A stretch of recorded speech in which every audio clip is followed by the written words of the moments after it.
Hello student, welcome to I science.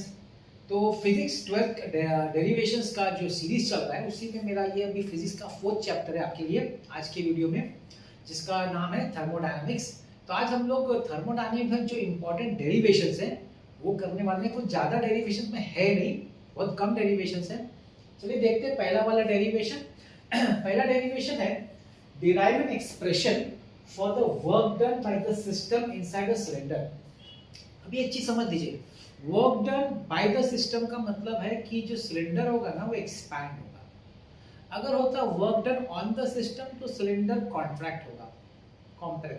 तो जो भी on the by the system में एक्सपांशन होता है ना वही सेम चीज लिखने का कॉम्प्रेशन, ज्यादा फर्क नहीं है, याद रखिएगा इस बात को।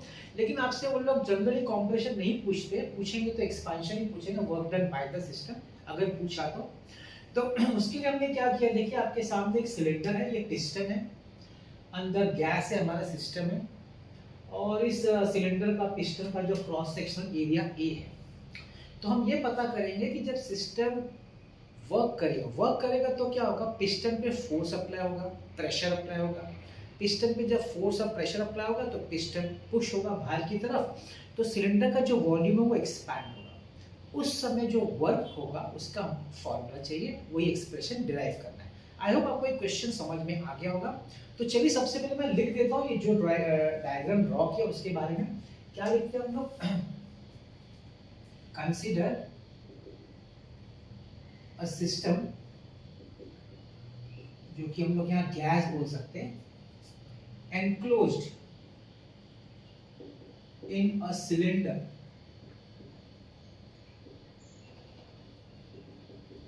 fitted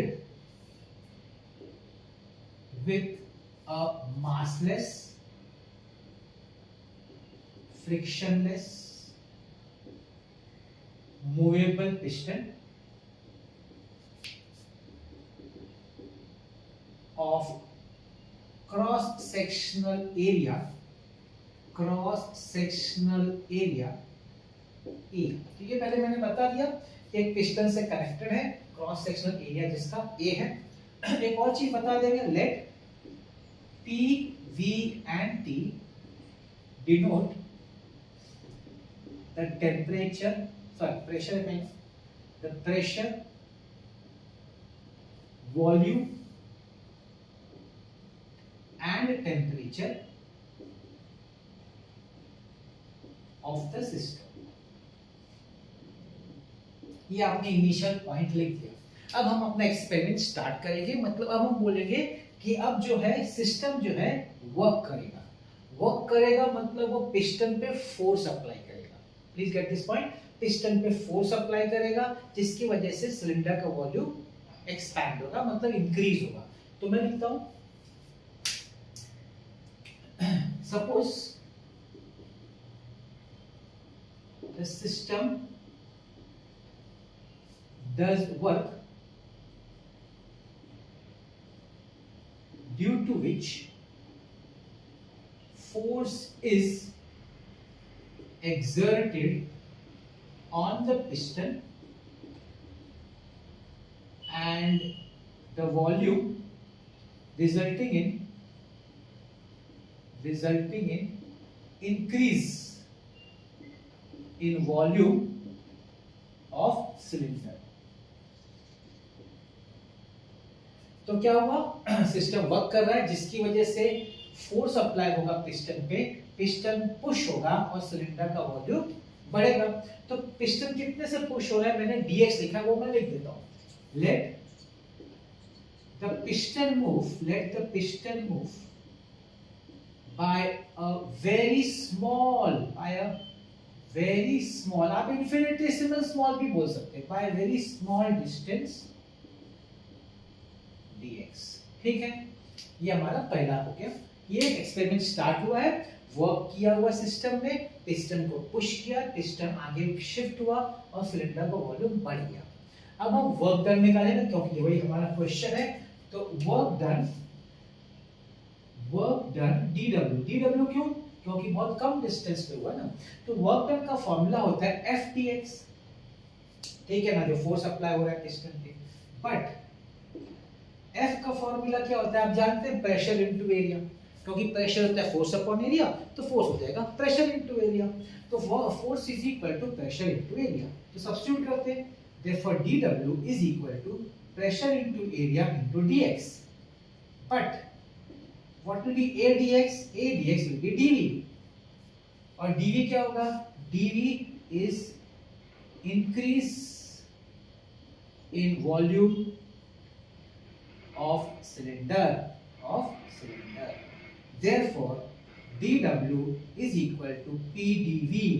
ये एक्चुअली एक फॉर्मूला आ गया है, हम लोग देखेंगे।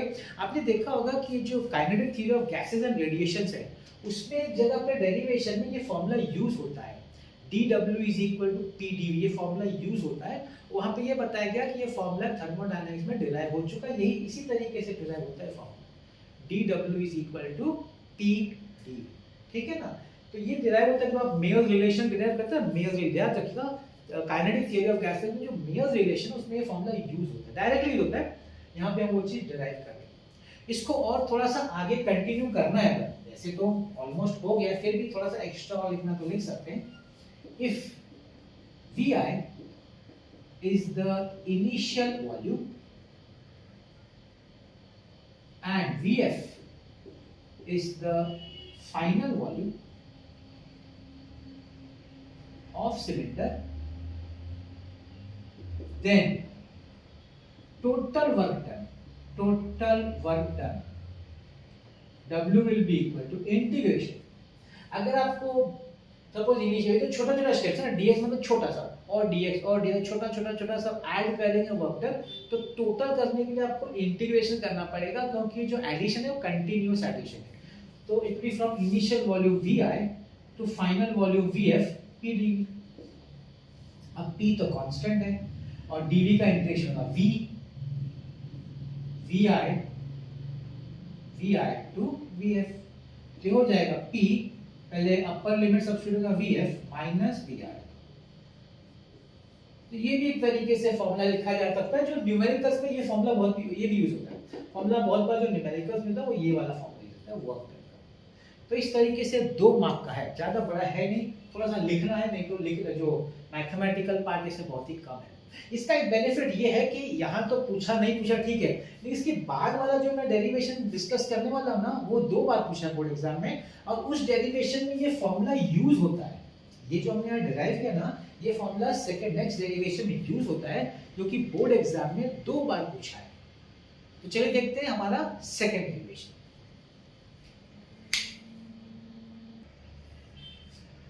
तो देखिए सेकंड डेरिवेशन है, और इस चैप्टर का सबसे इंपॉर्टेंट डेरिवेशन है, क्योंकि पूछा गया बोर्ड एग्जाम में 2 बार। What is isothermal process and obtain an expression for work done in an isothermal process. अब आप जानते हैं डेरिवेशन में बताना चाहूंगा कि क्यों इंपॉर्टेंट है, क्योंकि ये 3 मार्क और 4 मार्क में पूछा जाता है, सेक्शन सी, सेक्शन डी और सेक्शन बी में पूछा जाता है। तो जिन लोग को न्यूमेरिकल्स थोड़ा डिफिकल्ट लगता है कोई चैप्टर का, तो अगर वो डेरिवेशंस करके जाएंगे तो उनको फुल मार्क, डेरिवेशन में फुल मार्क्स मिलता है, ऐसा नहीं मार्क्स कटता है। आप अगर स्टैंडर्डाइज मतलब सिस्टमैटिकली लिख लेंगे, हर एक चीज लिखनी जरूरी है, थियरी में सब कुछ लिखना जरूरी नहीं है, और आप स्टैंडर्डाइज लिख लेंगे तो आपको फुल मार्क्स मिलता है। तो जो आपको चैप्टर का न्यूमेरिकल्स नहीं आता वो आप कंपेंसेट कर सकते हैं यहाँ के डेरिवेशंस पे, तो ये बात का आप ध्यान रखिएगा, है ना। तो चलिए देखते हैं सेकेंड वाला डेरिवेशन। और मैं ये पूरी कोशिश करता हूँ कि मैं जितना यहाँ बोर्ड पे लिखता हूँ उतना ही आपको लिखना है। मैं टेक्स्ट बुक का पेज में लिखता हूँ आपके रेफरेंस के लिए, लेकिन कोई ज़रूरत नहीं कि आपको कहीं और से कुछ और मटेरियल लिखने, कोई स्टेटमेंट्स एक्स्ट्रा कुछ, जितना मैंने बोर्ड पे लिखा उतना आप लिखेंगे तो भी आपको फुल मार्क्स मिलेगा, ठीक है ना। अब आइसोथर्मल प्रोसेस आपने वर्ड सुना होगा। आइसोथर्मल मतलब वो प्रोसेस जिसमें प्रेशर चेंज होता है, वॉल्यूम चेंज होता है, लेकिन टेम्परेचर चेंज नहीं होता, उसी को हम लोग बोलते हैं आइसोथर्मल। तो जब ये प्रोसेस होता है जिसमें वॉल्यूम चेंज होगा, अब वॉल्यूम चेंज होगा तो वर्क डन तो होगा भाई। तो क्वेश्चन ये है, derive and obtain an expression for the work done by a gas in an isothermal process. तो इस प्रोसेस में जो वर्क डन होगा बाय द गैस वो कितना होगा। तो work done by the gas always positive, हमेशा लोग बाय द गैस ही पूछते हैं। ऑन द गैस पूछेंगे तो क्या होगा, वर्क डन नेगेटिव होगा, जनरली लोग पूछते नहीं है, ठीक है ना। तो हम लोग पहला स्टेटमेंट ये लिखेंगे, consider an ideal gas enclosed in a cylinder, ठीक है ना। तो हमने सबसे पहले क्या कंसीडर किया है, आइडियल गैस कंसीडर किया है, enclosed cylinder undergoing isothermal expansion, ये लिख देंगे undergoing isothermal expansion। अभी एक्सपांशन वर्ड क्यों लिखा, कंप्रेशन क्यों नहीं लिखा, क्योंकि work is done by the gas तो एक्सपांशन होगा। अगर ये होता work done on the gas तो यहाँ कंप्रेशन आ जाता है। ये वर्ड इस पर ध्यान रखने का है कि ठीक है। तो consider ideal gas enclosed cylinder undergoing isothermal expansion. Let Vi be the initial volume and Vf be the final volume, ठीक है ना। तो जब ये एक्सपेंशन हो रहा है तो suppose V I initial volume है और वी एफ फाइनल वॉल्यूम है।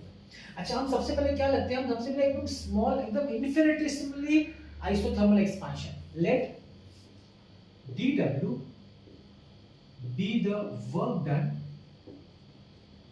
for an infinitesimal isothermal expansion। Infinitesimal isothermal मतलब एकदम थोड़ा सा। इसकी पहला वाला डेरिवेशन था जब पिस्टन बॉल थोड़े से dx से डिस्प्लेस हुआ था, हम लोग उसकी बात करें। पहले हम लोग उसका रिलेशन लिखेंगे और बाद में हम लोग उसको इंटीग्रेट कर देंगे, ये कंसेप्ट है। तो हम लोग बोले late dW be the work done for infinitesimally isothermal expansion। तो देखिए जो लास्ट डेरिवेशन था उसका हम लोग फॉर्मूला लिख रहे हैं, यहाँ से ले रहे हैं dW is equal to pdV। याद आ रहा है आपको, ये फॉर्मूला हमारा था ना फर्स्ट डेरिवेशन में, वही फॉर्मूला हमने यहाँ ले लिया, dW is equal to pdV, है कि नहीं।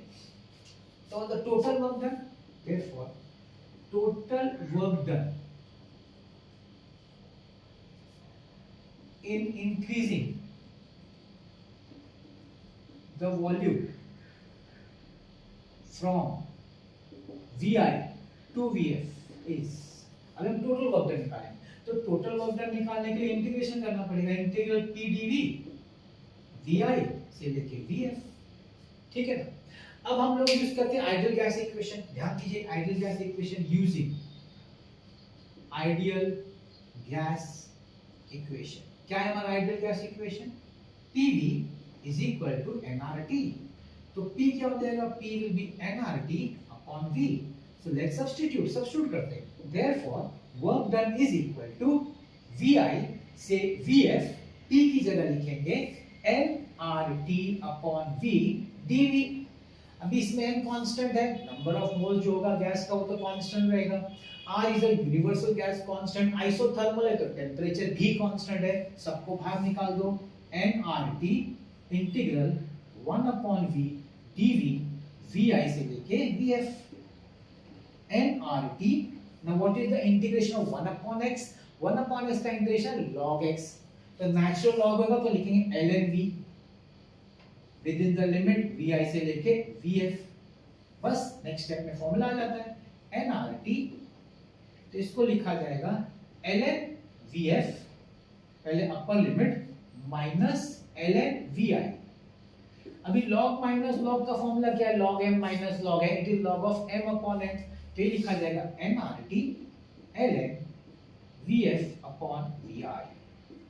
This is the formula for work done by a gas in an isothermal process, ठीक।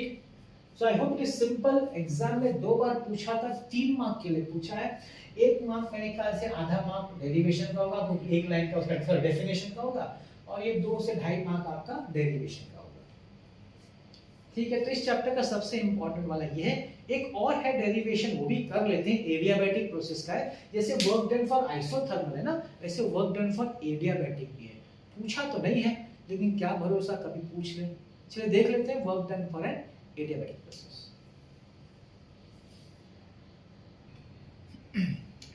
तो आपके सामने थर्ड डेरिवेशन है थर्मोडायनामिक्स का, एडियाबैटिक प्रोसेस। आपने अगर पढ़ा है थर्मोडायनामिक्स, आपको पता होना चाहिए एडियाबैटिक प्रोसेस में क्या होता है, हीट ट्रांसफर नहीं होता सिस्टम का ना सिस्टम में से हीट बाहर जाता है, ना बाहर का सिस्टम से हीट अंदर आता है। There is no change in, there is no transfer, इसको आइसोलेटेड सिस्टम। जैसे एग्जांपल में थर्मस फ्लास्क होता है ना, आपका आपका फ्लास्क थर्मल, जिसमें चीजें अंदर गर्म तो गर्म रहती है, ठंडा तो ठंडा रहती है, उसको हम बोल सकते हैं कि वो एक एडियाबैटिक अंदर प्रोसेस है जहाँ पे हीट ट्रांसफर नहीं हो रहा सिस्टम का एनवायरनमेंट से, तो उस प्रोसेस को हम लोग बोलते हैं एडियाबैटिक। अब उस प्रोसेस में जो वर्क डन होता है ना अंदर सिस्टम में, उसका फॉर्मूला डिराइव करने को बोला है। तो स्टार्टिंग में देखिए, जैसे आइसोथर्मल लिखा ना, वैसे लिखेंगे। क्या लिखेंगे हम लोग? लिखेंगे consider N adiabatic expansion of an ideal gas, अब वो स्मॉल में स्मॉल वर्क डन dW को वही लिखेंगे। let dW be the work done in infinitesimal adiabatic expansion, बहुत स्मॉल अमाउंट, स्मॉल एकदम थोड़ा सा। तो इस केस इसका फॉर्मूला क्या हो जाएगा? therefore dW is equal to PD। देखिए ये वाला फर्स्ट जो डेरिवेशन कहते हैं वो कितना यूज हो रहा है, आपका सेकंड में डेरिवेशन में भी यूज हुआ और आपके थर्ड डेरिवेशन फॉर्मूला यूज हुआ, मतलब वो जो फर्स्ट डेरिवेशन था उसका यूज होता है बहुत ज्यादा। तो ये आपका स्मॉल होगा। अब हम लेंगे VI और VF। Let VI be the initial volume and VF be the final volume, ठीक है ना। तो एक्सपेंशन होगा तो डेफिनेटली वॉल्यूम तो चेंज होगा। तो इनिशियल वॉल्यूम हमने VI ले लिया है और फाइनल वॉल्यूम हमने VF ले लिया, तो टोटल वर्क डन निकालेंगे। देयरफॉर टोटल वर्क डन यहाँ पे W लिखा जाएगा। W is equal integral VI से VF PD। यहां तक तो हमने आइसोथर्मल में ये लिखा था, लेकिन अब यहां से थोड़ा सा चेंज है, ट्रैक चेंज होने वाला है। आइसोथर्मल में क्या है ना, PV is equal to constant होता है, लेकिन एडियाबैटिक में PV is equal to constant नहीं होता है, ठीक है ना। उसमें थोड़ा सा अलग होता है। क्या अलग होता है वो देखिए। For adiabatic process PV raise to gamma is equal to constant. I hope आपको पता है, आपने सुना होगा ना गामा काइनेटिक थ्योरी में है, gamma Cp upon Cv, it is called adiabatic ratio. लिख देता हूं, गामा इज एडियाबैटिक रेशियो। ये Cp upon Cv molar specific constant pressure upon molar specific constant volume, उसको हम लोग गामा से डिनोट करते हैं, उसको हम लोग एडियाबैटिक रेशियो भी बोल सकते हैं, ठीक है ना।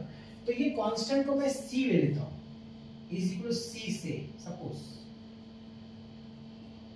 C ले लेते हैं। तो यहाँ पे हम लोग अगर सब्स्टिट्यूट करेंगे तो क्या होगा, ध्यान से देखिए। VI टू VF, T की जगह लिखूंगा C upon V raise to gamma dV, ठीक है, V raise to gamma dV। अब ये C तो कांस्टेंट है, तो work done is equal C। अच्छा, 1 upon V raise to gamma को ऊपर लाना पड़ेगा, VI से VF, V raise to minus gamma dV।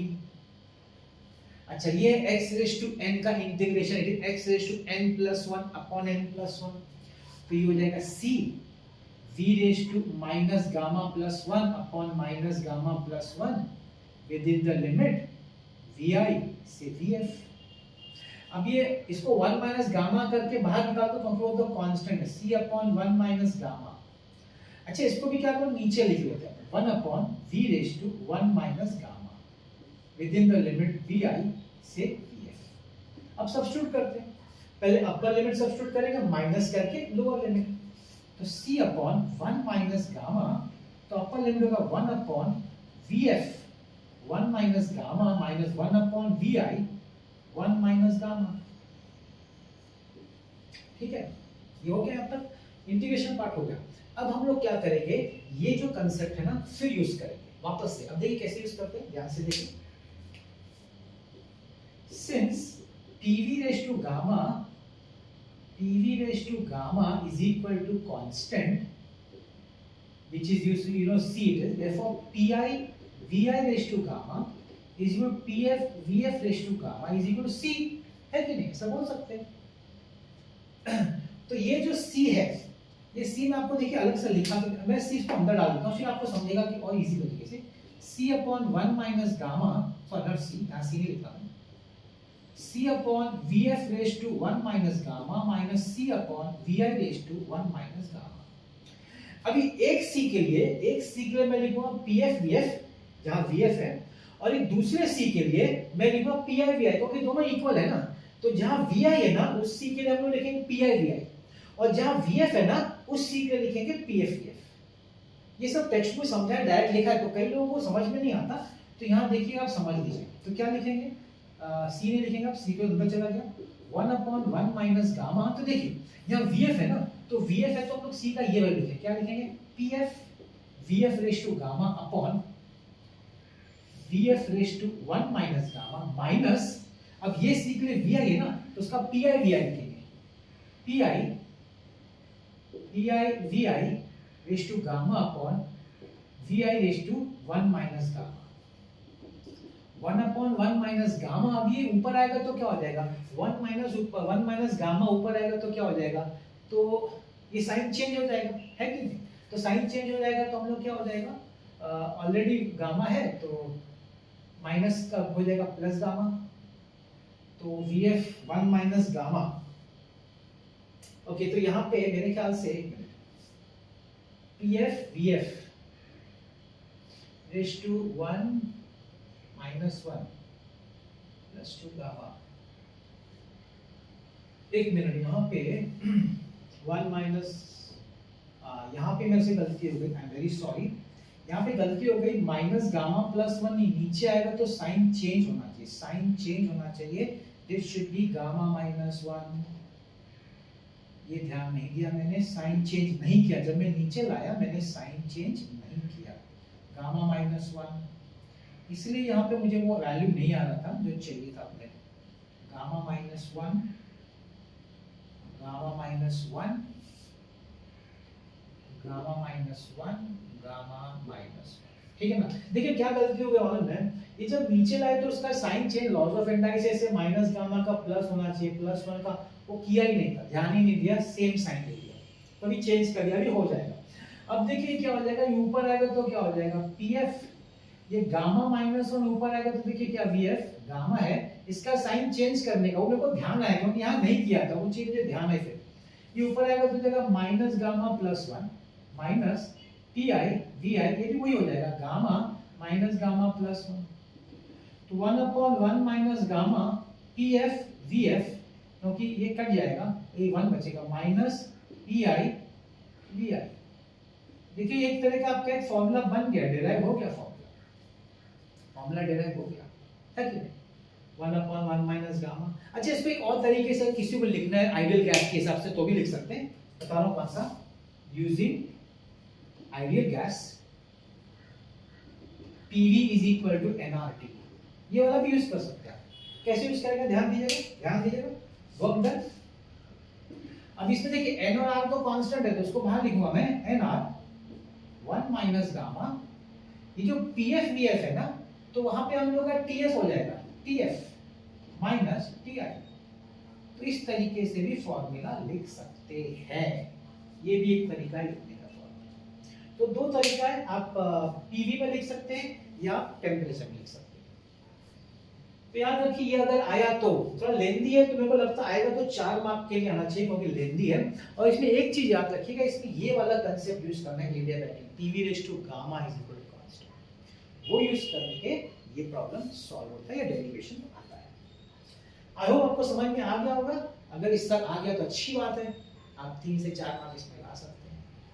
तो देखिए इसका ये जो चैप्टर थर्मोडायनामिक्स में इतना ही डेरिवेशन है, और डेरिवेशन नहीं है, तो 3 ही डेरिवेशन है, कर लो। इसमें से आइसोथर्मल तो मेरे को सबसे इंपॉर्टेंट लगा, 2 बार पूछा जा चुका है, क्या भरोसा वापस पूछ लें। और एक एडियाबैटिक मुझे लगता है कि अगर किसी कुछ अलग से पूछना एग्जामिनर को, तो शायद एडियाबैटिक पूछ ले, बोले आइसोथर्मल नहीं, इसका चलो एडियाबैटिक पूछ लेते हैं, है ना, बस यही, और तो कुछ नहीं है। तो हम लोग आज नेक्स्ट चैप्टर जो है ना, बहुत इंटरेस्टिंग चैप्टर है, ऑसिलेशंस, उसका मैं डेरिवेशन लाने वाला हूँ। और मैं चाहूँगा कि अगर आपको अच्छा लग रहा है तो इसको शेयर करिए, जितने आपके फ्रेंड्स हैं उनके सबके साथ शेयर करिए, उनको भी इसका बेनिफिट हो। और अगर आपको कुछ कमेंट है, कुछ बताना है, कुछ फीडबैक देना है तो जरूर दीजिएगा और देखते रहिएगा मेरा वीडियोस। आज का वीडियो देखने के लिए बहुत बहुत धन्यवाद।